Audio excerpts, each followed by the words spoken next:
گرامی قدر حاضرین و سامعین، انسان اس دنیا میں امتحان کے لیے بھیجا گیا ہے۔ اللہ جل جلالہ کی جانب سے یہ ایک امتحان میں چل رہا ہے، اور اس انسان کے لیے سب سے بڑی اچھی خبر اور سب سے بڑی بری خبر کون سی ہے؟ جب سے پیدا ہوا اس وقت سے لے کر مرنے تک سب سے اچھی خبر، اور جب سے پیدا ہوا اس وقت سے لے کر مرنے تک سب سے بری خبر کون سی ہے اس انسان کے لیے؟ تو قرآن مقدس میں سورہ طٰہٰ میں ارشاد فرمایا، اِنَّهُ مَن يَأْتِ رَبَّهُ مُجْرِمًا فَإِنَّ لَهُ جَهَنَّمَ۔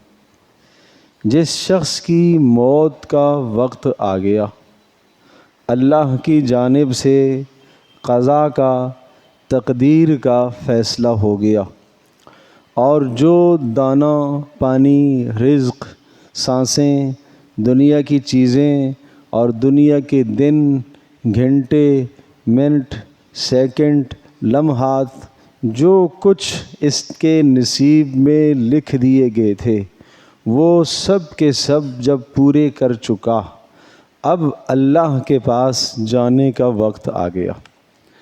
اب اللہ کے پاس جانے کا وقت آ گیا، اور اللہ کے پاس لے جانے کے لیے وہ فرشتے جو جہنم سے آتے ہیں نافرمان اور کافر کے لیے، وہ آ کر اسے اطلاع دیتے ہیں کہ اب تیرے رب کے پاس جانے کا وقت آ گیا۔ وَالْتَفَّتِ السَّاقُ بِالسَّاقِ إِلَىٰ رَبِّكَ يَوْمَئِذٍ الْمَسَاقُ۔ اب روح نکلنے کا وقت آ گیا، اور پنڈلیوں سے ٹکراتی ہیں، اور نزع کی کیفیت شروع ہو جاتی ہے، اور اسے اطلاع ملتی ہے ملائکہ کی جانب سے کہ تو اس دنیا سے اللہ کا مجرم بنا کر اٹھایا جا رہا ہے۔ یہ دنیا کی سب سے بدترین خبر۔ اب اس کا تدارک نہیں کر سکتا، اس کی تلافی نہیں کر سکتا۔ اس کی تلافی کا وقت یہاں اس کے پاس تھا، اور اس نے تلافی نہیں کی، اور اب فرشتے اس کے پاس آئے۔ جو روح نکالنے والا فرشتہ ہے، اس کے ساتھ جہنم کے 500 فرشتے مزید آئے، اور ان کے ہاتھوں میں لوہے کے بڑے بڑے گرز اور ہتھوڑے پکڑے ہوئے ہیں۔ یضربون وجوہہم وادبارہم، وہ اس کے چہرے کو بھی ماریں گے، اور اس کی پشت پر بھی ماریں گے، اور سختی سے اس کی روح کو نکالیں گے۔ والنازعات غرقا، اور جسم کے اندر گھس کر روح کو نکالیں گے، اور شدت کے ساتھ روح کو نکالیں گے۔ اور جب اس کی روح کو نکال لیا جائے گا اور آسمانوں کی طرف اس کی روح بلند ہوگی، سوال ہوگا آسمانوں پر، یہ کس کی روح ہے؟ جواب فرشتہ دے گا، یہ فلاں بن فلاں کی روح ہے، یا فلاں بنت فلاں کی روح ہے۔ جواب آئے گا، یہ بدترین جسم میں رہتی تھی، اور یہ بدترین روح ہے، اور یہ برا آدمی ہے، لہٰذا اس کو اللہ کے پاس اوپر لے جانے کی اجازت نہیں۔ اس کو سجین میں، جہاں کافروں کی روحیں ہوں گی، وہاں اس کو ڈال دیا جائے گا۔ تو یہ کائنات کی انسان کے لیے سب سے بڑی اور بری خبر کہ آج اللہ کے پاس جا رہا ہے، کیسے؟ مجرم بن کر۔ اِنَّهُ مَن يَأْتِ رَبَّهُ مُجْرِمًا فَإِنَّ لَهُ جَهَنَّمَ۔ اس کے لیے وہاں کیا ہے؟ قید خانہ جہنم تیار۔ اور دنیا میں جب ہم دیکھتے ہیں کہ غموں اور مصیبتوں کی انتہا موت ہے، موت آتی ہے تو سارے غم ختم ہو جاتے ہیں، سب بیماریوں کا، سب دکھوں کا، سب غموں اور تکلیفوں کا صفایا موت کر دیتی ہے۔ وہاں فرمایا لا یموت فیہا ولا یحیا، تمنا ہزاروں کرے گا، ہزاروں تمنا کرے گا۔ لا تدعوا اليوم ثبورا واحدا وادعوا ثبورا کثیرا، آج ایک موت نہیں ہزاروں موتوں کو پکارو، آج موت نہیں آئے گی۔ آدمی تمنا کرے گا اس عذاب سے اچھا ہے کہ میری موت آ جائے تاکہ زندگی ختم ہو جائے اور ان تکلیفوں سے اور ان عذابوں سے جان چھوٹ جائے، لیکن فرمایا لا یموت فیہا ولا یحیا، نہ وہ مرے گا نہ وہ جیے گا۔ جینا تو ہوگا لیکن ایسا جینا نہیں کہ جس سے کوئی لطف آدمی اٹھائے۔ لا یسمن ولا یغنی من جوع، زندہ رہنے کے لیے کھانا کھاتا ہے آدمی، فرمایا ایسا کھانا دیا جائے گا لا یسمن ولا یغنی من جوع، جو نہ تو اس کو بھوک سے مستغنی کرے گا اور نہ اس کے جسم میں کوئی طاقت لائے گا، اس لیے کہ یہ اللہ کا نافرمان ہے، یہ اللہ کا باغی ہے، یہ اللہ کا مجرم ہے۔ اس کو ملائکہ اس دنیا سے گرفتار کر کے لے گئے، جیسے مجرم کو لے جا کر جیل میں ڈال دیا جاتا ہے، اسی طرح سے اس کو بھی جیل میں ڈالا جائے گا۔ اور دوسری طرف کائنات کی پیدا ہونے سے لے کر انسان کے لیے اس کے مرتے وقت تک سب سے اچھی اور سب سے بہترین خبر یہ ہے کہ جب ملائکہ اس سے یہ کہیں گے کہ ارجعی الی ربک راضیۃ مرضیہ فادخلی فی عبادی وادخلی جنتی، چل تم اپنے رب کے پاس اس طرح سے کہ تیرا رب تجھ سے راضی ہے اور تو اپنے رب سے راضی ہے۔ آج تو اللہ کے پاس لے جایا جا رہا ہے لیکن مہمان بن کر تو جائے گا، آج مجرم بن کر نہیں جائے گا۔ اس کے لیے بھی فرشتے آئے تھے لیکن جہنم سے آئے تھے، اس کے لیے فرشتے آئیں گے، مہمان کے لیے جنت سے آئیں گے، خوشبوئیں ساتھ لے کر آئیں گے، قسمہ قسم کے تحفے اور تحائف لے کر آئیں گے، اور ایسے اس کی روح نہیں نکالیں گے بلکہ اس کو آمادہ کریں گے، اس کو تیار کریں گے اور اس کو کہیں گے چل اس دنیا میں تجھے کیا کرنا ہے، یہ تو دنیا دھوکے کا گھر ہے، یہاں مصیبتیں ہیں، یہاں غم ہیں، یہاں پریشانیاں ہیں، چلو ان مشقتوں سے اب تیری خلاصی کا وقت آ گیا ہے، اب انعام اور اکرام کا وقت آ گیا ہے، اب تیرا میزبان اللہ پاک ہے اور تو اللہ کا مہمان ہے۔ یہ سب سے بڑی کامیابی کا دن ہوگا انسان کا۔ اسی کو رسول اللہ صلی اللہ علیہ وسلم نے ارشاد فرمایا، مومن کے لیے موت تو ایک تحفہ ہے، دیکھنے میں بڑی ناگواری ہے، مرنا خوف آتا ہے اور اس کے بعد جناب آدمی کو جا کے دفن کر دینا، بڑا اس منظر کو دیکھ کر آدمی کو خوف آتا ہے، لیکن مومن کے لیے کوئی خوف کی چیز نہیں ہے۔ مومن کے لیے تو یہ لذت کی چیز ہے، مومن کے لیے تو یہ بہترین تحفہ ہے، لیکن یقیناً نافرمان کے لیے، باغی کے لیے، اللہ کے دشمن کے لیے، جس نے اس جہان میں اللہ کو ناراض کر کے زندگی گزاری، اس کے لیے اس سے بدترین اور بری کوئی خبر نہیں ہے کہ تیری موت کا وقت آ گیا۔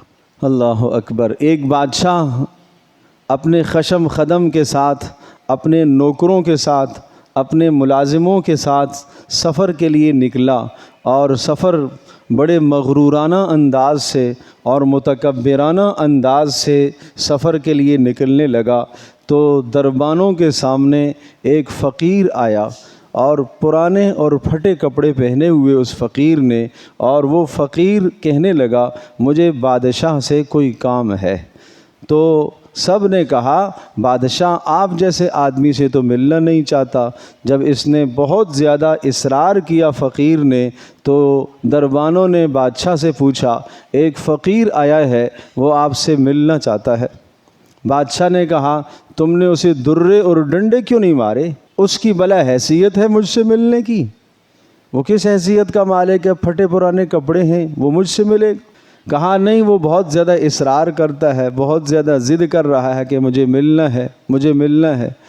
چنانچہ جب بادشاہ نے بادل ناخواستہ کہہ دیا اچھا جی لے آؤ اسے، جب بادشاہ کے قریب پہنچا، بادشاہ اپنی شاہی سواری پر سوار ہے اور بادشاہ کے قریب پہنچا، بادشاہ سے کہا مجھے آپ کے کان میں کوئی بات کہنی ہے۔ بادشاہ نے غصے میں کہا بولو کیا کہنا ہے؟ کہا نہیں آپ کے کان میں کہنی ہے۔ بادشاہ تھوڑا سا نیچے جھکا، کان نیچے کیا تو اس نے کان میں کہا کہ میں ملک الموت ہوں، آپ کی روح قبض کرنے آیا ہوں۔ یہ کہنا تھا کہ وہ بادشاہ گھوڑے سے لڑکھڑاتے ہوئے نیچے گرا اور مر گیا، اور وہ فقیر غائب۔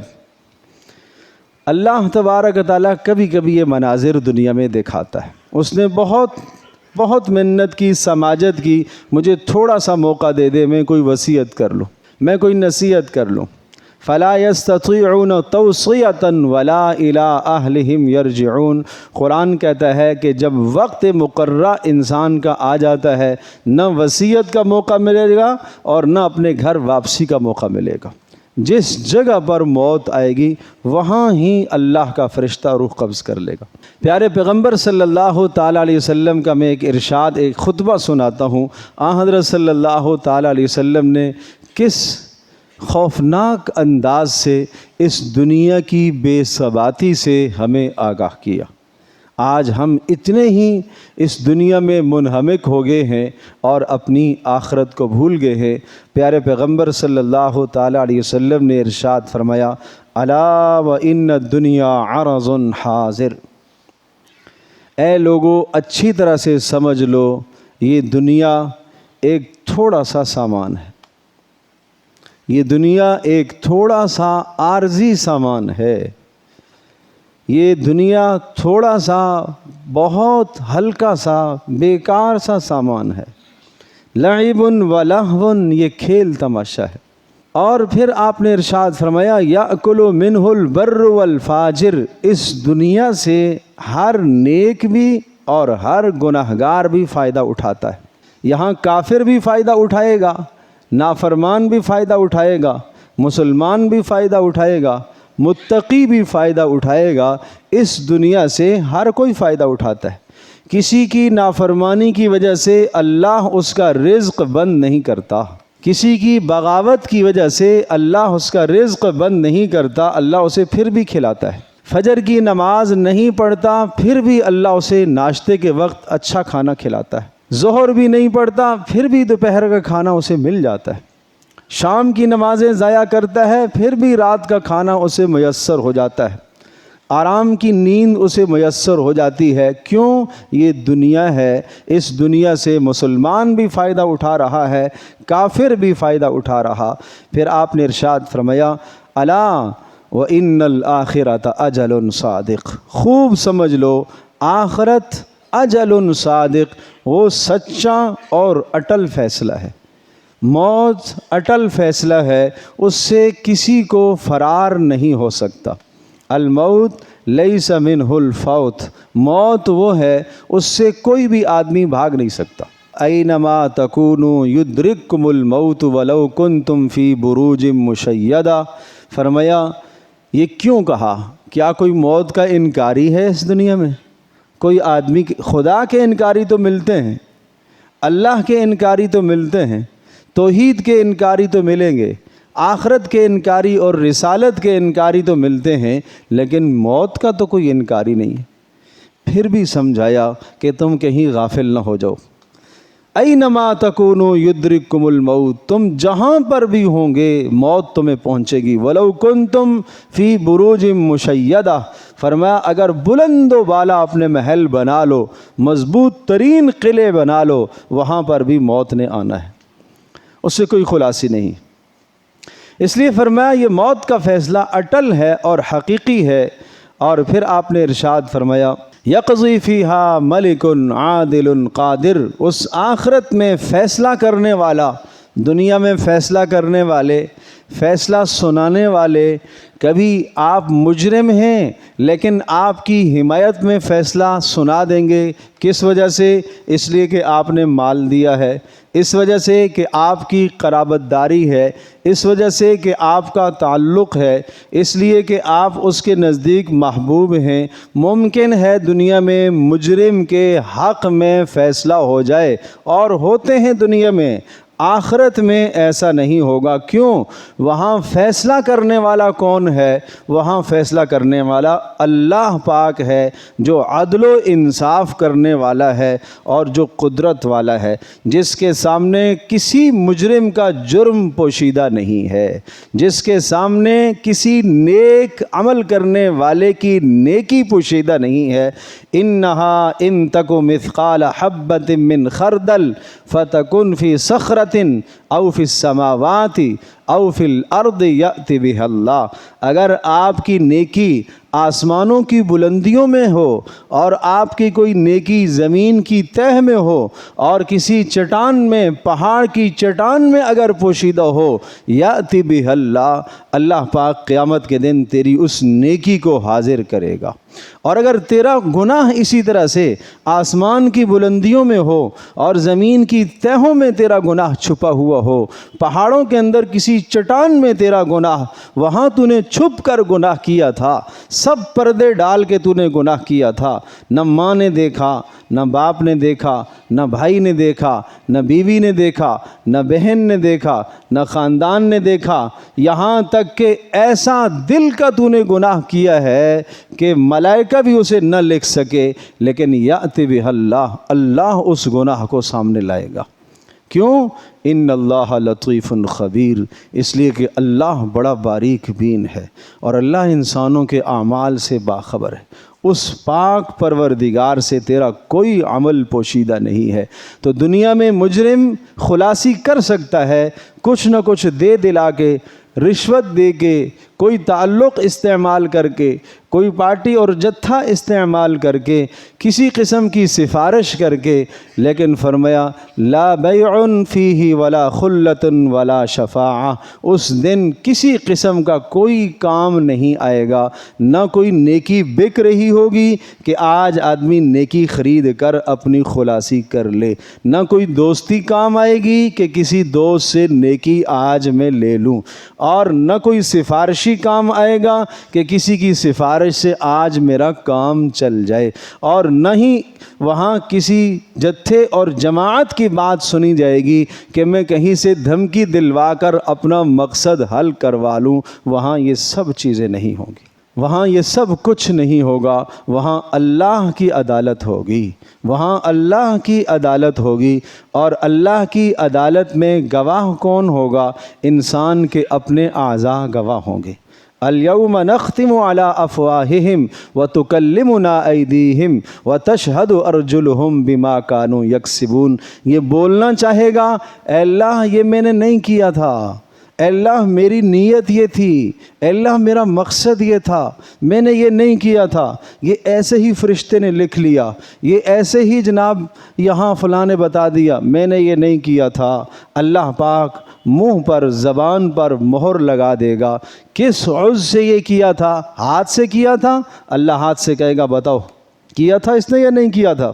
ریکارڈ ہاتھ میں موجود ہوگا۔ پاؤں سے جرم کیا تھا، پاؤں بولے گا کسی کو لات ماری تھی، یہ پاؤں بتائے گا اس نے میرے سے ظلم کیا تھا، پاؤں بتائے گا یہ گناہ کی طرف چل کے گیا تھا، آنکھ بتائے گی کہ اس نے کیا کیا جرم دیکھے تھے، کان بتائے گا اس نے کیا کچھ سنا تھا، دل بتائے گا اس نے کیا کچھ اندر ناجائز نفرتیں پالی تھیں، اس نے کیا کچھ اندر ناجائز محبتیں پالی ہوئی تھیں، اندر نفاق اور کفر اور شرک بھرا ہوا تھا، آج سب کچھ ظاہر آ جائے گا۔ وَحُصِّلَ مَا فِي الصُّدُورِ، جو کچھ دلوں میں ہوگا کھل کے سامنے آ جائے گا، اس دن کوئی شے مخفی نہیں ہو، اس لیے کہ اللہ فیصلہ کرنے والا ہے۔ پھر آپ نے ارشاد فرمایا الا وَإِنَّ الْخَيْرَ كُلَّهُ بِحَذَافِيرِهِ فِي الْجَنَّةِ، ساری کی ساری لذتیں جنت میں ہوں گی۔ اس جہان میں اگر تم لذت پوری کرو گے، اپنی چاہت کو پورا کرو گے، اللہ کے حکموں کو ٹھکراؤ گے، پیارے پیغمبر صلی اللہ علیہ وسلم کی سنتوں کو ضائع کرو گے، تو جنتوں کی لذتوں سے محروم ہو جاؤ گے۔ اس لیے آپ نے فرمایا سب کی سب لذتیں جنت میں ہیں۔ الا وان الشر كله بحذافيره في النار، خبردار، بہت اچھی طرح سے سمجھ لو یہ لفظ جو پیارے پیغمبر صلی اللہ علیہ وسلم استعمال فرما رہے، الا الا، خبردار خبردار، اس کا ترجمہ تو ہم اردو میں کرتے ہیں خبردار، ہوشیار رہو، سمجھ جاؤ، متنبہ ہو جاؤ۔ یہ لفظ اس حدیث میں اتنی کثرت سے آیا ہے کہ کسی اور حدیث میں اتنی شدت کے ساتھ یہ لفظ نہیں آیا۔ بار بار اس لفظ کو آپ علیہ السلام نے دہرایا، الا وان الشر کلہ بحذافیرہ فی النار۔ خوب سمجھ لو، ہوشیار رہو، اچھی طرح سے سمجھ لو، کان کھول کے سن لو، وان الشر کلہ بحذافیرہ فی النار۔ جہنم تو غموں کا ٹھکانہ ہے، جہنم تو مصائب کا ٹھکانہ ہے۔ ارے دنیا کی مصیبت کیا، دنیا کی اس عارضی تکلیف سے بچنے کے لیے تم نافرمانی کر لیتے ہو۔ فجر میں صبح ایک عارضی آرام کر رہا ہوتا ہے، اس آرام کو نماز کے لیے قربان نہیں کرتا۔ یہ لذت کتنی دن حاصل کرے گا، کتنی دیر یہ لذت حاصل کرے گا؟ 1-2 گھنٹے کے بعد پھر بھی اٹھنا ہی ہے اس نے۔ گناہ سامنے آیا، دیکھنے کا گناہ ہے، تھوڑی دیر کی لذت ہے، اس لذت کے پیچھے جہنم کے عذاب ہے۔ زبان سے بیہودہ لفظ بولتا ہے، کتنی دیر کی لذت ہے، تھوڑی سی لذت ہے، اس لذت کے پیچھے جہنم کے عذاب ہے۔ کان سے موسیقی کو سنتا ہے، کتنی دیر لذت حاصل کرے گا، کتنی دیر لذت حاصل کرے گا، اس لذت کے پیچھے جہنم کے عذاب تیار ہیں۔ اللہ اکبر۔ یہ لذتیں عارضی ہیں، لیکن ان لذتوں کے نتیجے میں عذاب دائمی ہیں۔ اور دنیا کی مشقتیں طاعت پر، ایمانداری پر، نیکی پر مشقت عارضی ہے، اس کے پیچھے اللہ کے ہاں جو جنت میں تیار کیا ہوا ہے وہ دائمی ہے۔ سردی میں اٹھنے کی تکلیف نماز کے لیے یہ عارضی تکلیف ہے، اس تکلیف پر ملنے والا اجر بڑا دائمی ہے۔ نظر نیچے جھکانا، نیچے جھکانے سے جو تکلیف ہو رہی ہے یہ عارضی تکلیف ہے، اس پر ملنے والا اجر بہت دائمی ہے۔ زبان پر بیہودہ لفظ آیا، روک دی، نہیں بولنا، اس لیے کہ اللہ کی نافرمانی ہے۔ خلش آئی، تکلیف ہوئی کہ میں نے کیوں روکا، مجھے یہ بولنا چاہیے تھا۔ نفس پر جو شاق گزری ہے، بات گراں گزری ہے، یہ تکلیف عارضی ہے، لیکن اس پر جو ملنے والا اجر ہے وہ بڑا دائمی ہے، وہ ہمیشہ کا ہے۔ اس لیے رسول اللہ صلی اللہ علیہ وسلم نے یہ حقیقت سمجھائی ہے، اور پھر آپ نے فرمایا فَاعْمَلُوا وَأَنْتُمْ مِنَ اللَّهِ عَلَى حَذَرٍ۔ خوب اچھی طرح سے سمجھ لو، الا فَاعْمَلُوا أَنَّكُمْ مِنَ اللَّهِ عَلَى حَذَرٍ۔ اس دنیا میں اعمال کرو مگر اللہ سے ڈرتے رہو، پھونک پھونک کر قدم رکھو، کوئی نافرمانی نہ ہو جائے، متقی بن کر زندگی گزارو۔ حضرت عمر بن خطاب رضی اللہ تعالی عنہ نے پوچھا تھا ابی بن کعب رضی اللہ تعالی عنہ سے کہ تقوی، متقی بننا کس کو کہتے ہیں؟ اللہ کو متقی شخص پسند ہے، تقوی اختیار کرنے والا آدمی اللہ کو پسند ہے، اللہ متقیوں سے محبت کرتا ہے۔ متقی کس کو کہتے ہیں؟ تو بڑی پیاری مثال سے سمجھایا، اور یہ میرے دوست و احباب، بزرگان دین اور میرے جوان دوست سب اس مثال کو سمجھ لیں اور اس کو اپنے دل پر نقش کر لیں اور اس کو اپنے دل پر لکھ لیں اور زندگی میں اس کو سامنے رکھ کر زندگی گزاریں۔ یہ نصیحت کرنے والے ابی بن کعب رضی اللہ تعالی عنہ ہیں، اور جنہیں نصیحت کی جا رہی ہے وہ عمر بن خطاب رضی اللہ تعالی عنہ ہے۔ عمر بن خطاب رضی اللہ تعالی عنہ، جن کو پیارے پیغمبر صلی اللہ تعالی وسلم کی مبارک زبان سے ایک مرتبہ نہیں کئی مرتبہ جنت کی خوشخبری ملی تھی، تو کیا نصیحت کر رہے ہیں؟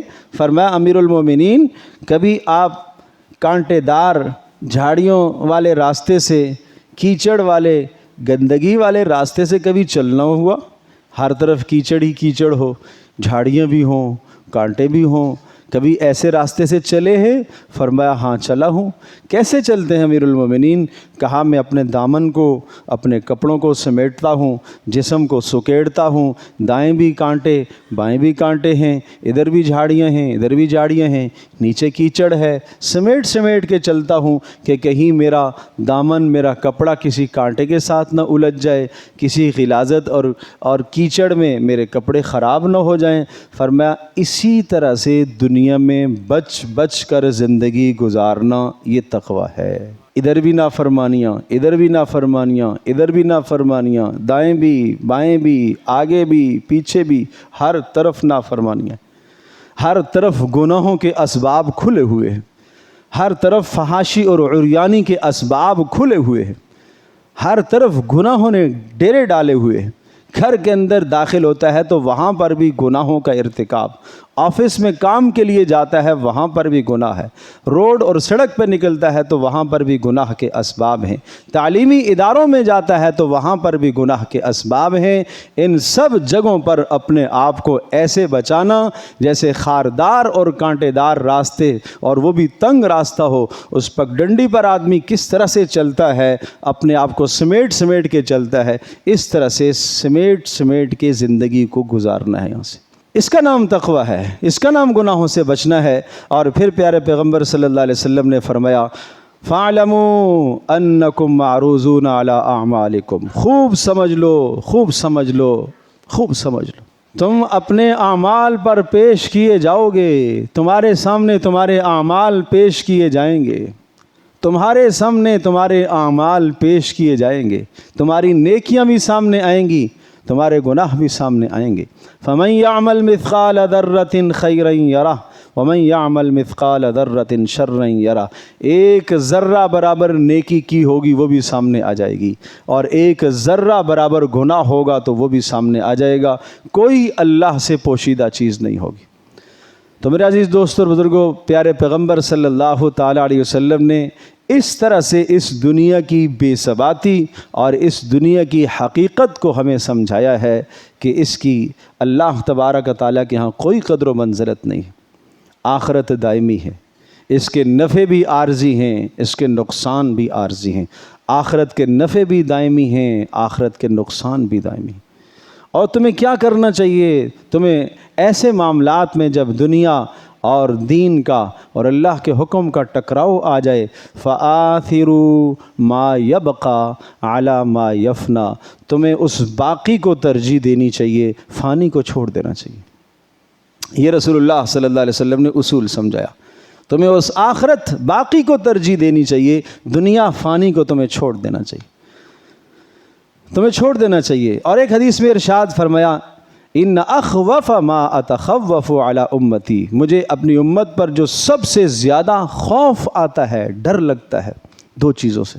ایک خواہشات کی پیروی، جو جی میں آیا وہ کر رہا ہے، جو جی میں آئے وہ کر رہا ہے، نہ وہ اللہ کا حکم دیکھے نہ نبی کی سنت دیکھے، جو اندر سے اٹھنے والی چاہت ہے اس کو وہ پورا کر رہے ہیں۔ وطول الامل، اور لمبی لمبی امیدیں باندھے ہوئے ہیں، نہیں ابھی مجھے تو نہیں مرنا، آج اعلان تو ہوا ہے کسی کا، وہ بیمار تھا اس لیے مر گیا ہے، وہ بوڑھا ہو گیا اس لیے مر گیا ہے، مجھے بھی نہیں مرنا اس لیے کہ میں تو ابھی جوان ہوں، میں تو ابھی جناب 25 سال کا ہوں، 30 سال کا ہوں، 40 سال کا ہوں، مجھے بھی نہیں مرنا، میں تو ابھی تندرست ہوں، ابھی کچھ دن پہلے ہی چیک اپ کرایا تھا، ڈاکٹر نے کہا تھا کہ سب ٹھیک ہے۔ یہ کیا ہے؟ یہ لمبی لمبی امیدیں ہیں، آج یہ لمبی امیدیں ہیں۔ پھر آپ نے ارشاد فرمایا اما الہوا، یہ جو خواہشات کی پیروی ہے، خواہشات کی پیروی، فیصد عن الحق، یہ حق سے تمہیں بہرا کر دے گی۔ واما طول الامل، اور امیدوں کا لمبا ہونا، فینسی الآخرہ، یہ آخرت کو بھلا دے گا۔ اور فرمایا وہذہ الدنیا مرتحلۃ ذاہبۃ، یہ دنیا بھاگ رہی ہے، بھاگ رہی ہے، جا رہی ہے۔ وہذہ الآخرہ مقبلۃ مرتحلۃ، اور یہ آخرت سامنے سے آ رہی ہے۔ وَلِكُلِّ وَاحِدَةٍ مِّنْهُمَا بَنُونَ، اور تم میں سے ہر ایک، کچھ دنیا کے بننے والے ہیں، کچھ دنیا کے چاہنے والے ہیں، کچھ آخرت کے چاہنے والے ہیں۔ فَإِنِ اسْتَطَعْتُمْ أَلَّا تَكُونُوا مِنْ أَبْنَاءِ الدُّنْيَا فَافْعَلُوا، اگر ہو سکے تو تم دنیا کے چاہنے والے نہ بننا، تم آخرت کے چاہنے والے بنو۔ آج دنیا میں فَإِنَّكُمُ الْيَوْمَ فِي دَارِ الْعَمَلِ وَلَا حِسَاب، آج عمل کی جگہ پر ہو، یہاں حساب کتاب نہیں ہے، اور کل قیامت کا جو دن آئے گا وہ حساب کا دن ہے، وہاں عمل کی جگہ نہیں ہے۔ تو یہ رسول اللہ صلی اللہ علیہ وسلم کے پیغامات میں نے آپ کو سنائے ہیں، ہم سب کو خوب ہوشیار ہونا چاہیے آخرت کے معاملے میں، اپنی موت کے معاملے میں، اپنی آخرت کے معاملے میں ہمہ وقت فکر کرنی چاہیے۔ ہم سب کو اللہ کے پاس پہنچنا ہے۔ کامیاب انسان وہ ہے جو اللہ کے پاس پہنچے تو مہمان بنا کر لے جایا جائے، اور ناکام اور تباہ انسان وہ ہے جو اللہ کے پاس پہنچے تو مجرم بنا کے لے جایا جائے۔ اس لیے فرمایا اِنَّهُ مَن یَأْتِ رَبَّهُ مُجْرِمًا فَإِنَّ لَهُ جَہَنَّمَ، جو اللہ کے پاس مجرم بنا کر لے جایا گیا اس کے لیے ٹھکانہ قید خانہ جہنم ہے، اس میں موت بھی نہیں، اس میں زندگی بھی نہیں۔ وَمَن یَأْتِ رَبَّهُ، اور جو اپنے وَمَن یَأْتِیہِ مُؤْمِنًا قَدْ عَمِلَ الصَّالِحَاتِ، جو اپنے اللہ کے پاس آیا نیک عمل کر کے، مہمان بنا کر اللہ کے پاس لایا گیا، فَأُولَٰئِکَ لَهُمُ الدَّرَجَاتُ الْعُلَىٰ، اس کے لیے اللہ کے ہاں بلند ترین درجے ہیں۔ مَا لَا عَيْنٌ رَأَتْ، کسی آنکھ نے وہ نہیں دیکھے، وَلَا أُذُنٌ سَمِعَتْ، کسی کان نے وہ درجے نہیں سنے، وَلَا خَطَرَ عَلَىٰ قَلْبِ بَشَرٍ، کسی انسان کے دل پر ان کا خیال بھی نہیں گزرا۔ ایسے اللہ پاک نے جنت میں ایسے درجے اور ایسی نعمتیں تیار کر کے رکھی ہیں۔ اللہ تبارک و تعالی ہم سب کے لیے سمجھنا عمل کرنا آسان فرمائے۔